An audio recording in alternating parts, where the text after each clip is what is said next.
요한복음 11장 1절에서 13절까지인데 6절까지만 시간 관계상 6절까지만 읽도록 하겠습니다. 제가 말씀을 읽겠습니다.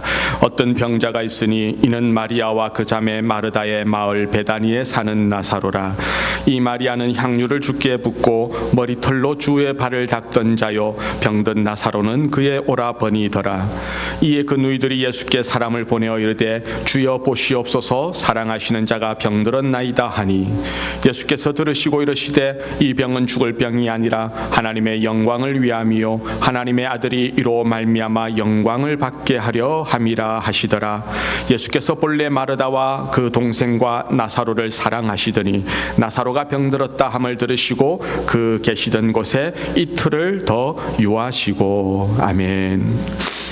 오늘 이 말씀으로 믿으면 하나님의 영광을 보리라 제목으로 은혜 나누기를 원합니다. 우리 앞뒤 좌우로 다시 한번 인사하실까요? 잘 오셨습니다. 사랑하고 축복하고 오늘도 귀한 은혜 많이 받으시기를 바랍니다. 아멘. 예. 달력이 그리고 준비되어 이제 여분의 달력이 좀 있습니다. 필요하신 분들은 더 가져가셔도 좋을 것 같습니다. 오늘 본문은 우리가 잘 아는 죽은 나사로가 살아나는 그런 말씀이죠. 요한복음에는 그 7이라는 숫자가 중요하죠. 예수님의 자기 정체성을 드러내는 7가지 선언도 있고 또 7가지 기적도 있고, 이걸 기적이라고 안 하고 뭐라고 했습니까? 표적이라고 했습니다. 표적. 예수님의 그 십자가 구주의 그런 사건을 드러내는 표적이라는 것입니다. 맨 처음 표적이 뭐였습니까? 가나의 혼인잔치에서 물로 포도주를 만드는 사건이었고, 마지막 표적은 바로 우리가 오늘 읽었던 나사로가 살아나는 표적의 말씀입니다. 이 죽은 나사로가 살아나는 말씀을 우리가 또 듣고 은혜 나눌 적에 우리 안에서 죽어가는 것들이 살아나는 역사가 있기를 주의 이름으로 축원합니다. 나의 소망이, 나의 장래가, 꿈이 죽었으면 그 소망이 살아나는 역사가 있고, 내 몸이 지금 죽어 있다면 그 몸이 다시 살아나게 하시고, 우리의 마음이 죽어 있다면, 심령이 죽어 있다면 다시 살아나는 역사가 있기를, 내 삶의 전 영역에서 살아나는 역사가 있기를 주의 이름으로 축원합니다. 예루살렘에서 가까운 베다니라고 하는 마을이 있는데, 이 마을에 예수님이 사랑하시는 3남매가 있었습니다. 나사로, 마르다, 마리아죠. 예수님도 이 3남매를 무척 사랑하셔서 항상 그 집에 머무시면서 식사도 하시고 휴식도 취하시고 그랬던 것 같습니다. 마리아는 우리가 잘 아는 예수님께 향유를 깨뜨려 발을 씻겼던 마리아라고 오늘 성경에도 나오고 있죠. 예수님이 이 세 남매의 집을 다녀오신 지 얼마 안 되었는데 갑자기 급한 사람이 연락이 오게 됩니다. 급하게 사람이 찾아와서 전가를 합니다. 나사로가 지금 갑자기 병이 들어 죽게 되었다는 겁니다. 촌각을 다투는 상황이에요. 위급 상황. 바쁘게 사람을 보내어서 예수님 오시라고 해서 병을 고쳐주시는 그 예수님이 오셔서 오라비 나사로를 고쳐주기를 간절히 바랬습니다. 이런 상황에서 갑자기 급하게 연락이 왔으면 보통은 어떻게 하는 게 맞겠습니까? 예수님도 즉각적으로 행동을 하시는 게 맞겠죠. 그런데 오늘 이 상황은 어찌된 일인지 예수님이 그 급한 연락을 받고도 어떻게 하시는가? 6절 말씀해 보니까 나사로가 병이 들었다 함을 들으시고 그 계시던 곳에 이틀을 더 유하셨다고 말씀하고 있습니다. 그러면서 4절에는 또 뭐라고 얘기하는가는 하면 이 병은 죽을 병이 아니다. 죽을 병이 아니다. 그리고 이 병으로 말미암아 하나님께 영광을 돌리게 되고 하나님의 아들이 영광을 받을 것이다. 하나님의 아들이 누구입니까? 예수님 자신을 가리키는 말씀이시죠. 이게 무슨 도대체 뚱짠디 같은 소리인가? 뭔가 알 수 없는 수수께끼 같은 말씀을 주님이 하시는 겁니다. 그러면서 예수님이 이틀을 그곳에 더 머무셨어요. 그러면 다른 시급하고 중대한 일이 있었나? 보니까 그런 것도 없어요. 마치 시간을 일부러 지체하고, 그래서 나사로가 조금 심하게 얘기하면은 죽기를 기다린 것 같은 그런 예수님의 행적을 보여주고 계십니다. 기다리는 사람은 지금 마음이 급하고 초조하고 속히 오셨으면 좋겠는데 주님은 특별한 사유도 없이 계시던 곳에서 이틀이나 더 보내는 것, 그 기다린 사람의 입장에서는 그 이틀이 어땠을까요? 마치 1년, 10년처럼 길게 느껴졌을지도 모릅니다. 우리가 하나님 앞에 기도를 드립니다. 응답을 원하면서 기도드리잖아요. 우리의 기도 응답에는 세 가지 방향이 있습니다. 방법이 있습니다. 첫 번째는 뭔가 yes, 두 번째는 no, 세 번째는 뭘까요? wait, 기다리라는 겁니다. 하나님이 yes라고 하는 것도 응답이고 그것만 응답이 아니라 no라고 하는 것도 하나님의 응답입니다. 이 두 가지는 확실한 응답이니까 우리가 그걸 받아들이기가 쉬운데, 그런데 힘든 게 뭐예요? 세 번째 상황이죠. 기다리라는 겁니다. 웨이팅 하라는 겁니다. 이 세 번째 기다리는 상황이 되면 우리가 참 그 속에서 갈등하게 됩니다.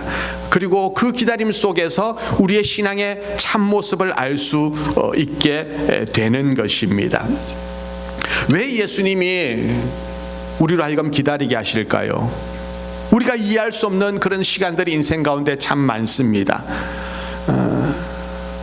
간혹 이민 생활하면서 한국에 가족이 있으면, 부모님이 있으면 연락이 오시죠. 이제 부모님이 위독하다는 연락을 받으면 급하게 들어가게 됩니다. 그런 연락 받으면 지체할 수가 없습니다. 마지막으로 부모님을 볼 수 있는 시간이기 때문에 비행기 표가 아무리 비싸도 또 일이 바빠도 만사를 제쳐놓고 가야 되는 것입니다.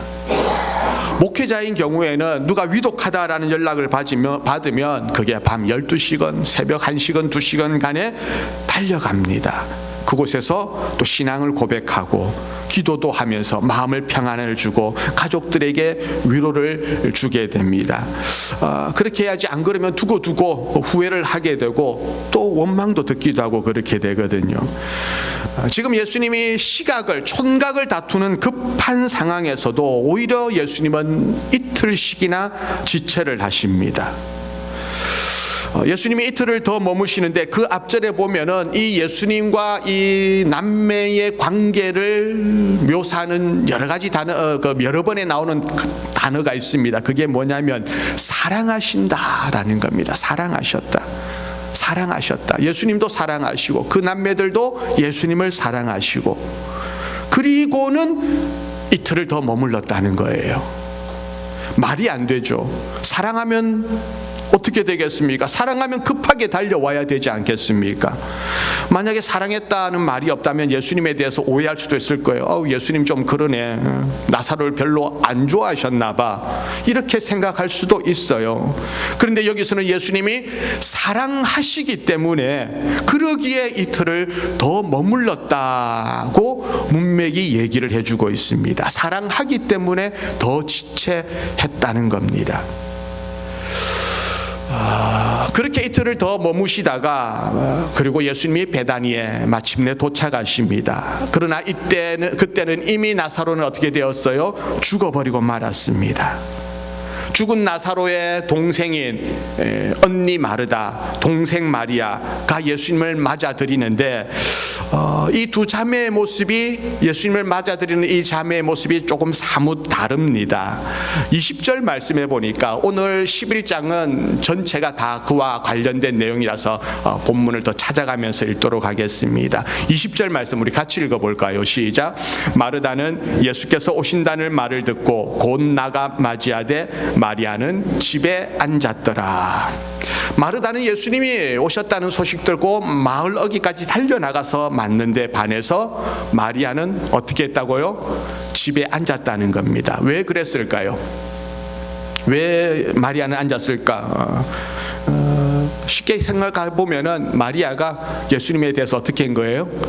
삐진 겁니다. 삐진 겁니다. 왜? 예수님이 안 오셨다는 것 때문에. 언제요? 내가 원하는 때에 안 오셨다는 것 때문에 마리아는 삐진 겁니다. 마리아가 원한 때는 언제였습니까? 오라버니 나사로가 병이 들었을 때입니다. 죽기 전에 아직까지는 생명이 붙어 있을 때 마리아는 예수님이 오기를 원했습니다. 마리아는 병든 오라비가 낫는 것이고 예수님은 죽은 나사로를 살려주시는 것이 마리아가 원한 것이었습니다. 우리도 하나님 앞에, 주님 앞에 갈구할 때 방식이 뭡니까? 내가 원하는 때에 되기를 원합니다. 내가 원하는 대로 이루어지기를 바랍니다. 그런데 내가 원하는 때에 내가 원하는 대로 안 되면 사람은 어떻게 됩니까?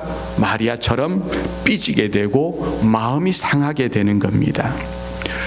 우리 어린아이들, 중고등학생들 그런 경우가 간혹 있잖아요. 자기가 원하는 때에 사줘야 됩니다. 주어야 됩니다. 전화기 내가 원하는 때에 사달라고 그렇게 때를 쓰죠. 엄마 이거 지금 사줘.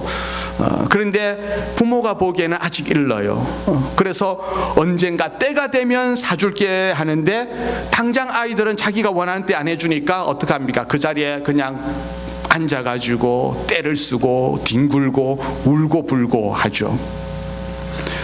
대인관계에서도 사람들하고 부딪히는 것도 같은 맥락입니다. 상대가 내가 원하는 대로 안 해주면은, 내가 원하는 대로 내 뜻대로 안 해주게 되면 화가 나게 되고요, 삐지게 되고요, 그렇게 문제가 일어나게 되죠. 믿음이라는 것은 뭡니까? 내가 원하는 때에 내가 원하는 것이 이루어지는 것이 아니라 하나님이 원하시는 때에 하나님의 원하는 방법으로 이루어지는 것, 이것이 바로 믿음입니다. 그런데 우리는 내가 때를 정해놓고 내일까지, 이번 주까지, 올해까지 아니면 안 됩니다 라고 기한을 못 박아놓고, 그렇게 못 박아놓으면 점점 시간이 갈수록 조급한 마음이 들고 결국 실수하게 되고 원망하게 되고 무너지게 되는 거죠. 내가 원하는 때가 아니라 하나님이 원하시는 때에 하나님의 방법으로 이루어지기를 여러분 기도하시기를 축원합니다. 하나님의 일하시는 방식은 놀라워요. 하나님은 우리의 다급한 우리의 시간표대로 우리의 절실한 필요를 따라 그때 움직여 주실 때도 있지만 그러지 않을 때가 더 많습니다. 가만히 보면 항상 지체하시는 것 같고 멀리 돌아가게 만드시는 것 같고 시간을 걸리게 만드시는 것 같아요. 그래서 그때는 우리의 마음이 애가 닳고요. 도대체 왜 하나님은 내 삶을 이런 식으로 몰고 가시나 만들어 가시나 원망도 되고 하는데, 나중에 때가 되니까 지나고 나서 모든 일의 결말이 이루어지고 나서 보니까 그 속에는 뭐가 있었어요? 하나님의 신묘막측하다고 해야 할까요? 그 손길이 숨겨져 있음을 우리가 고백하게 됩니다. 한치의 오차도 없는 섬세한 계획과 주권으로 하나님이 이끌어 가신다는 사실. 급할 때 하나님이 왜 빨리 안 오시지? 왜 빨리 응답하지 않으시는가? 이런 다급함이 있을 때에 성경 기자는 그래서 이 상황에서 중요한 명제를 오늘 말씀에서 보여주고 있는데 40절 말씀입니다. 우리 함께 읽어보겠습니다. 시작. 예수께서 이르시되 내 말이 내가 믿으면 하나님의 영광을 보리라 하지 아니하였느냐. 너희가 믿으면 뭘 보리라고요? 하나님의 영광을 보리라. 그 영광이라는 것이 뭡니까? 내가 원하는 대로 내 계획대로 이루어지는 그것이 영광이 아니라, 그 결과가 영광이 아니라 하나님이 계획하시고 하나님의 뜻대로 이루어지는 것, 그것이 바로 진정한 영광이라는 사실. 우리는 그 영광을 바라볼 수 있어야 됩니다. 오늘 그냥 믿음으로 하나님의 영광을 바라보며 나아가는 저와 여러분 되시기를 축원합니다. 예수님을 영접하러 마르다가 이렇게 나왔는데 그 사이에 이제 대화가 오고 가게 되죠. 21절 말씀입니다. 함께 읽습니다. 시작. 마르다가 예수께 여짜오되 주께서 여기 계셨더라면 내 오라버니가 죽지 아니하였겠나이다. 마르다가 주님 앞에 고백하죠. 약간의 하소연 원망도 섞여 있습니다. 32절에는 마리아도 동일한 고백을 합니다. 또 함께 읽어볼까요? 시작. 마리아가 예수 계신 곳에 가서 배웠고 그 발 아래 엎드려 이르되 주께서 여기 계셨더라면 내 오라버니가 죽지 아니하였겠나이다. 예수님이 여기 계셨더라면 내 오라비 나사로가 안 죽었을 겁니다. 이것이 바로 마르다와 마리아의 신앙의 모습이고 신앙의 현주소입니다.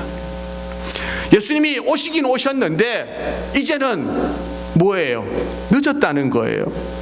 예수님이 필요한 시점은 나사로가 아프든 살아있을 그때였는데 주님이 그때 계셨더라면 내 오라비 나사로는 죽지 않았을 텐데 이제는 아무 소용이 없다는 것. 이건 예수님을 어떻게 보고 있는 겁니까? 예수님을 시간과 공간의 한계 속에, 제약 속에 예수님을 묶어버리는 겁니다.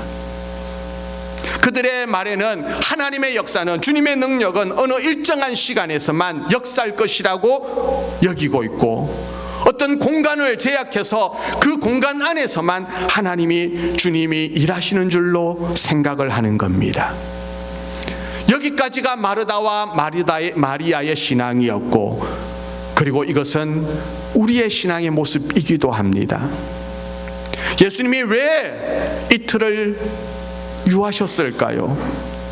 바로 우리가 생각하는, 마르다 마리아가 생각하고 있는 그 생각들, 고정관념을 깨버리고 하나님의 역사를 향한, 하나님의 능력을 향한 새로운 생각, 고정관념을 깨우치기 위함입니다.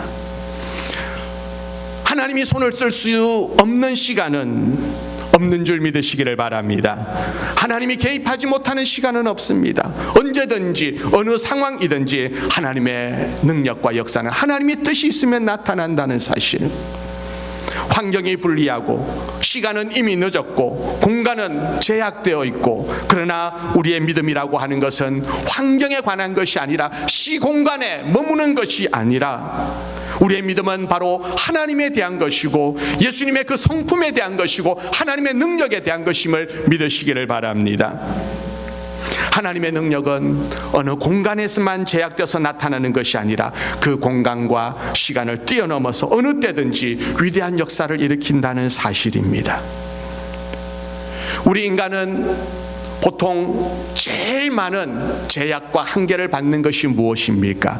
궁극적으로는 죽음이죠.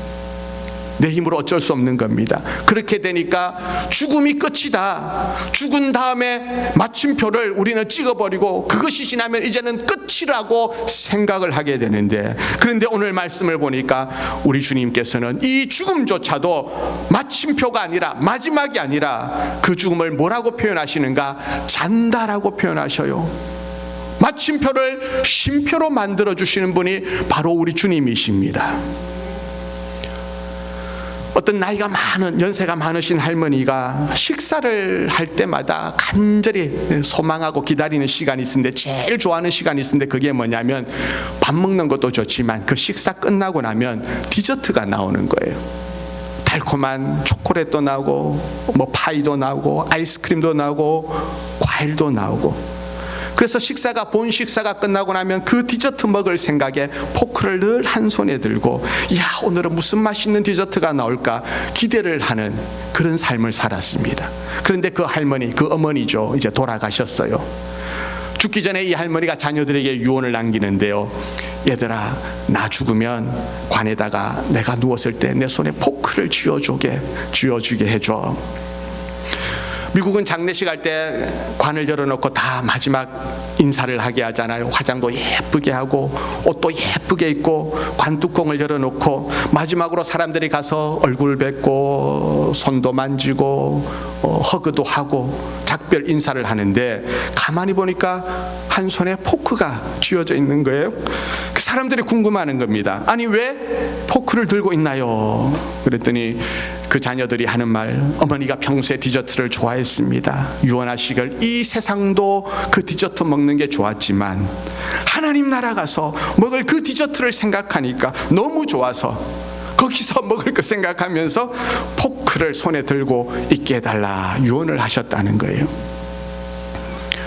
우리 주님께서는 우리 인생에 있어서 죽음이 끝이라고, 죽음은 마침표라고 우리가 찍어 놓았던 것을 지우시고 쉼표로 바꾸시고, 그런 다음에 우리 인생을 어떻게 만드십니까? 더 활기차게, 더 새롭게, 더 영광스러운 삶으로 우리를 이끌어 가심을 믿으시기를 바랍니다.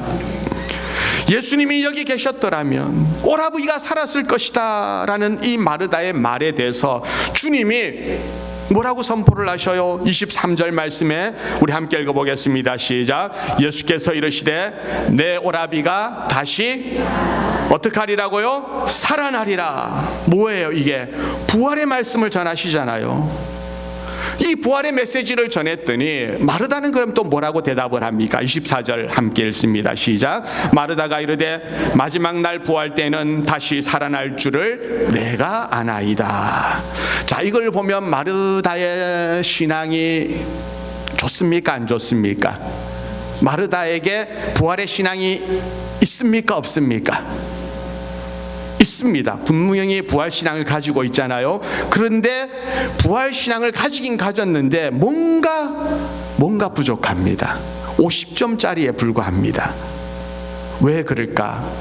이 마르다의 부활의 고백, 부활의 신앙은 종말적인 부활의 신앙입니다. 내세의 부활만을 믿는 신앙 고백이죠. 예수님 부활요? 예, 제가 믿습니다. 제가 알고 있습니다. 그런데 이게 언제 일어날 일인가? 내 인생의 끝에 저 죽음 너머에 내게 일어날 것이고 이 역사가 끝을 맺는 종말의 때에 그 부활이 일어날 것입니다 라는 부활의 고백인 거죠. 물론 우리가 이런 부활의 고백이 필요하지만 그것만으로 우리가 끝나서는 안 되고요. 그럼 뭐가 더 있어야 됩니까?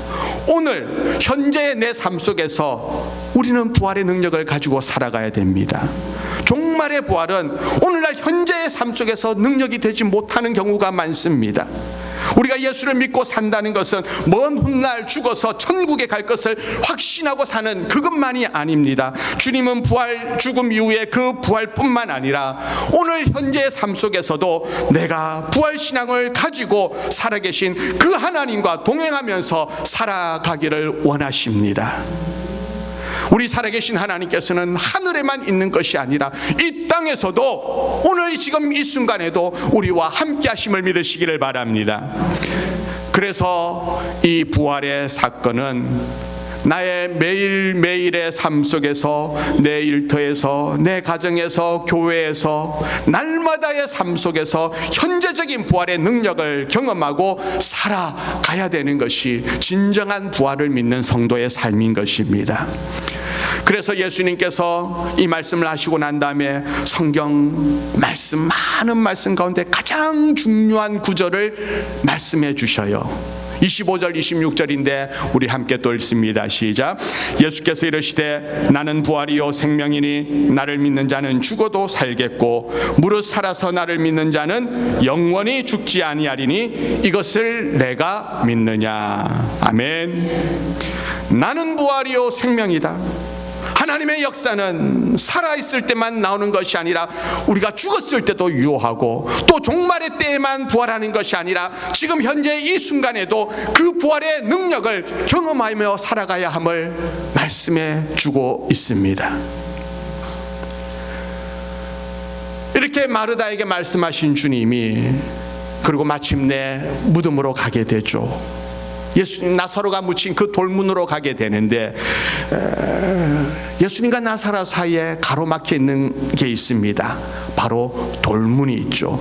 유대인들은 시신을 매장할 때 굴 속에 넣고 그 굴 입구를 돌문으로 막아 놓는데 그 굴을 막고 있는 돌이 있고 예수님과 많은 사람들이 바깥에 서 있는 거죠.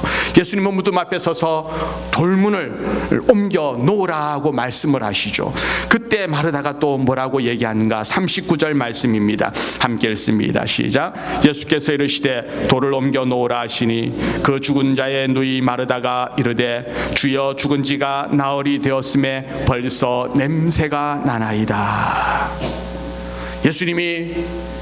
예수님과 그 나사로 사이를 가로막고 있는 돌을 옮겨라. 예수님은 생명의 주입니다. 지금 나사로는 죽음의 권세에 사로잡혀 있습니다. 예수님의 그 생명과 사망을 가로막고 있는 그 돌을 옮겨라. 그럴 적에 마르다가 예수님 벌써 죽은 지 나흘이나 되어서 냄새가 납니다. 돌 치워서 뭐합니까? 이렇게 얘기를 하고 있어요. 마르다의 앞서 말했던 그 부활 신앙의 고백이 조금 문제가 있는 게 바로 여기서 드러나게 되죠. 그 앞에서는 내가 살아날 줄을 아나이다 하고서는 뒤에서는 뭐라고 얘기합니까? 예수님 돌문 열어서 뭐합니까? 썩은 냄새만 나는데. 부활신앙이 먼 훗날 다시 살아난다는 미래의 약속에만 머물러 있을 뿐 오늘이라는 현실 속에서는 너무 무기력하고 힘을 쓰지 못하는 겁니다. 그 말씀을 들은 예수님이 뭐라고 하십니까? 꾸짖듯이 말씀하시죠. 40절 말씀 함께 다시 읽습니다. 시작. 예수께서 이르시되 내 말이 내가 믿으면 하나님의 영광을 보리라 하지 아니하였느냐 하시니. 그렇게 말씀하신 다음에 41절에 이렇게 또 기도하십니다. 함께 읽습니다. 시작. 돌을 옮겨 놓으니 예수께서 눈을 들어 우러러보시고 이르시되 아버지여 내 말을 들으신 것을 감사하나이다. 아버지여 내 말을 들으신 것을 감사하나이다. 이것도 조금 어색한 게 돌 치우고 나서 열린 무덤을 향하여서 나사로를 향하여서 먼저 나오라 살아나라. 그래서 나온 나사로를 보고서 기도하는 것이 아니라 아직 썩어서 냄새나는 나사로가 누워있는 그 무덤을 향하여서 감사하나이다. 이미 일어날 일들을, 앞으로 일어날 일들을 내다보면서 감사의 기도를 하시는 것입니다.